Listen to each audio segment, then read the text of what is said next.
దేవుని బిడ్డలారా, ఈ దినము హబక్కుకు 3వ అధ్యాయము 2వ వచనాన్ని ధ్యానిద్దాం. యెహోవా నిన్ను గూర్చిన వార్త విని నేను భయపడుచున్నాను. యెహోవా సంవత్సరములు జరుగుచుండగా నీ కార్యము నూతనపరచుము. సంవత్సరములు జరుగుచుండగా దానిని తెలియచేయము. కోపించుచున్న వాత్సల్యమును జ్ఞాపకమునకు తెచ్చుకొనుము. దేవునికి మహిమ కలుగునుగాక. దేవుని బిడ్డలారా, మరి హబక్కుకు ప్రవక్త ఈ మాటల్ని తెలియజేస్తూ ఉన్నాడు.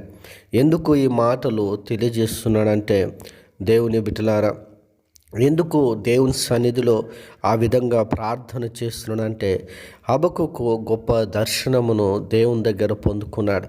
ఆ దర్శనం ఏంటంటే దేవుని రాకడ గురించిన దర్శనం. కాబట్టి దేవుని రాకడ గురించిన దర్శనమును బట్టి ఆయన ఎంతో భయపడుతూ, ఎంతో వేదన చెందుతూ, వణుకుతూ ఆయన ఈ ప్రార్థన చేస్తూ ఉంటాడు.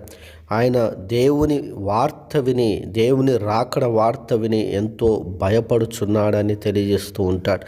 దేవుని రాకడ ఎంతో, దేవుని బిడ్డలారా, భయంకరమైనది. దేవుని రాకడ బైబిల్ ఏమంటుందంటే అది సంతోషకరమైనది కాదు, కానీ అది భయంకరమైనది. ఎందుకంటే ఒకవేళ సిద్ధపాటు లేకపోతే అది విడిచిపెట్టబడతారు అని వాక్యము సెలవిస్తూ ఉంది. బైబిల్ ఏమంటుందంటే, అంతేకాకుండా దేవుని రాకడ సమీపిస్తూ ఉండగా యెహోవా సంవత్సరములు జరుగుచుండగా నీ కార్యము నూతనపరచుము, నా జీవితంలో నూతన కార్యము చేయము అని భక్తుడు బతిమలాడుకుంటూ ఉన్నాడు. దేవుని సన్నిధిలో విజ్ఞాపన చేస్తూ ఉన్నాడు. నీ కార్యము సంవత్సరములు జరుగుచుండగా నీ కార్యము నూతనపరచుము. దేవుని బిడ్డలారా, మనము కూడా అదేవిధంగా దేవుని సన్నిధిలో ప్రార్థన చేయాలి.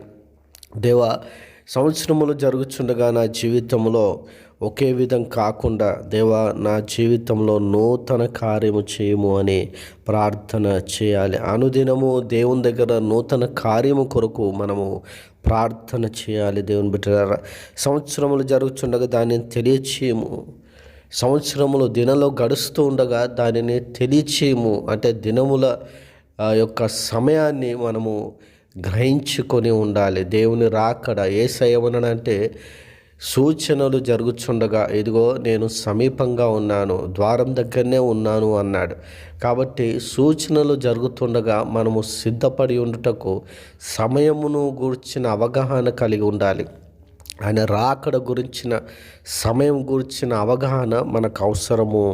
ఒకవేళ అవగాహన లేకపోతే ఇంకా రాడు అని మనము దేవుని బిడ్డలారా తప్పిపోయే అవకాశం ఉన్నది. మనము సిద్ధపడకుండా ఉండే అవకాశం ఉన్నది. మనం విడువబడే అవకాశం ఉన్నది. కాబట్టి సమయము గురించిన, సంవత్సరములు జరుగుచుండగా దానిని తెలియచేయము. సమయము గురించిన అవగాహన, జాగ్రత్త, మేలుకోవ మనకు అవసరము. కోపించుచునే వాత్సల్యమును జ్ఞాపకమునకు తెచ్చుకొనుము. కోపించుచునే, దేవునికి మహిమ కలుగునుగాక. దేవుడు కోపించుచునే వాత్సల్యాన్ని చూపునాయన అనే వాక్యం సెలవిస్తూ ఉంది. సరిచేయి ప్రభువా, మా జీవితాలను సరిచేయమని భక్తుడు అంటూ ఉన్నాడు. కోపించుచునే వాత్సల్యము కనపరచుము.